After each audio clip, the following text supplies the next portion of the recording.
Is Wildnout considered a family show? Hell no, they air that shit at 10 p.m. on purpose. You know, it could be. Like fun fact, my grandma watched that show. She loves it. And that's before I even had anything to do with it. She just said, you know, I don't like when they do all of the jokes about the genitalia. But, you know, but she like it. She like it. She like that. She like the show. So it could be a family show, you know. How is it working on Wildnout with all of those personalities? It is the best job ever as a DJ. I don't think I've ever worked a DJ job that was that entertaining. It is also the most stressful scenario I've ever been in as well.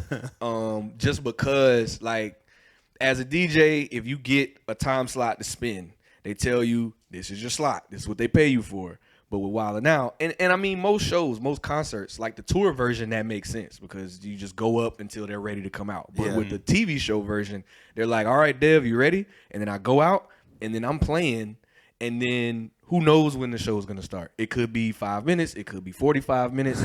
There could be a stop down where like something happened. Somebody in the back could not be ready. A mic could fuck up. A camera could fuck up. And I'm just going. And they're like, all right, Dev, all the cameras are rolling. So everyone's being recorded, including you. So make sure you turn up. Oh, so you got to be acting for like 40, 50. LED fucking wall.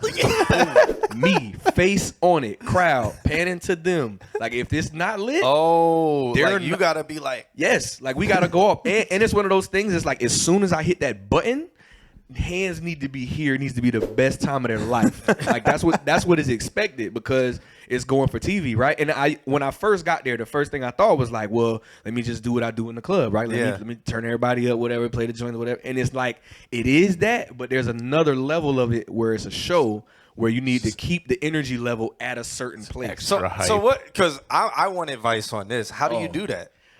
Like what's the style when it comes to mixing? Like how do you get into that style? It's a lot of slamming. Like it's a lot of like. It can be. So it's slam or train wreck. Well, no, we don't train wreck. Okay, we don't ever condone a train wreck. No, we don't do that. No, hell no. So I call it like New York style, where it's just like jam into the neck, boom, boom. Yeah, I mean, it can be like that. Like my personal style is I like to try to mix and transition as much as possible. Like I think that's my superpower is transitions. So I try to capture that as much as I can. Mm-hmm. But then there's also times like also during my warm-up set, a comedian comes out. So somebody from the show will come out and they'll do comedy for a few. They'll hype up the crowd. They'll also just do whatever the fuck they want. Mm-hmm. So they might start a bit and they might start saying, yeah, you know that one song with the goddamn when the Migos said, DJ drop that. And I have to play it. Like they'll just throw to me and shit. So like there's been times where I've just been sitting there like with my dick in my hand, metaphorically. But most of the time, like once that happens, because we do 30 shows per season for the most part, I'll sit with them and be like, hey, so let me know. Don't you ever let me know. Do that again. let me know what you gonna do so I can prepare it to make you look good, you know, before we do it this way. So it could be kind of wild. Like a lot of the time when I just get thrown up and I don't know what the fuck is going on, or I'm obviously clearly stalling for a technical issue. Yeah, it's just like, well, all right, we're doing Afro beats now. do they give you a mic? Yeah. Oh. I am the entertainment for that period of time that I'm on the stage. Like so like Wildnout is a show for that those all that don't know. For the people who don't know. It's a show with a bunch of comedians on stage, right? It could be 20 comedians on stage. Everyone has a mic, but only the person that's talking mic is on. They're all sharing the stage together, cracking jokes, playing games, whatever. When I'm performing, it is only me on stage until I bring someone out.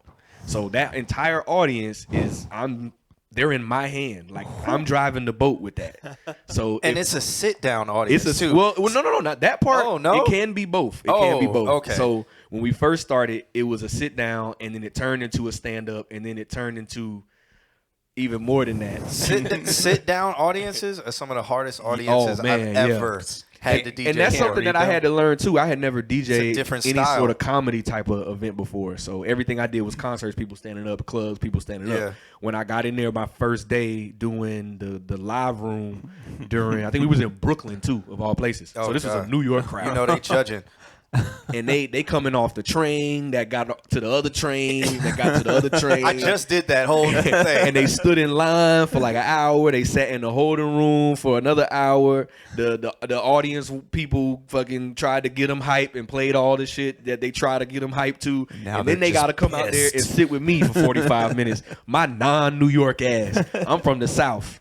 Right, and they from New York, so they up there like play reggae. That's all you got to do. See, and I didn't know that at how you first. win Brooklyn. I didn't know that. You win Brooklyn with reggae. That's it. Like, bro, that shit trial by fire, bro. Like it was sink or swim. And they had just gotten somebody to fuck up out of there when I got my first shot too. Oh, word. Because when I first got there, I was doing the green room with the cast and the guests. So all of the guests, everybody that come by the show, they'll be in the green room. Cast, they getting ready. All their guests, like it's friends and family vibes, right? So and the comedians is like, they trying to get loose for the show. So like they wanna twerk a little bit. The girls wanna shake some ass, or the guys wanna rap some thug shit. Like we there for that. We doing that. We getting the morale up. That's what it was when I first got there. Okay, that's easy. That's club. And then they brought somebody into the main room and they was like, yeah, this ought to go great. And then they was just like, nah, get them the fuck out of there. It was like, but now we need somebody because that looked great on camera. They was like, well, shit, put Dev in there. And that's how I got my shot, right? But I had never really DJ'd in New York like that up to that point. I had just like been there and been around shit. So I just got up there and like bullshitted through my first day. And they was like, oh, you did great. And I was like, you think so? Yeah. Thanks for having me up, man. It was great. And I just kept rolling with it. So I learned a little bit more each day, add a little more to it. And then that's how I figured out that New Yorkers love reggae.